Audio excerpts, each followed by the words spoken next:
Hola y bienvenidos a otro video de nuestro canal de la serie de normas APA séptima edición.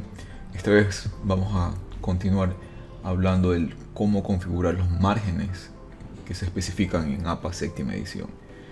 El video anterior vimos el tamaño de papel. Ahora vamos a ver la parte de configuración de márgenes, que asimismo dentro de Word 2019 la encontramos dentro de la sección de disposición y tenemos la opción de márgenes. Aquí hay una opción que dice última configuración personalizada. Siempre vas a ver la última configuración que hayas aplicado, así que podrías utilizar esta opción. De no ser así, podrías ir a la opción de márgenes personalizados y aquí en márgenes colocar 254 para los cuatro márgenes: superior, inferior, izquierdo y derecho. Para no tener que hacer este proceso cada vez que vayamos a crear un documento nuevo, lo recomendable sería colocar la opción de establecer como predeterminado.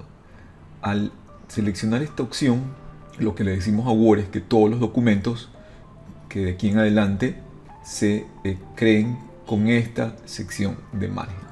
Lo único que deberíamos hacer luego es aceptar y nuestro documento ya estaría listo para poder trabajar. Ok, gracias por ver el video, espero que les haya servido y no te pierdas los siguientes videos que vamos a continuar con las normas APA séptima edición. Chao, chao.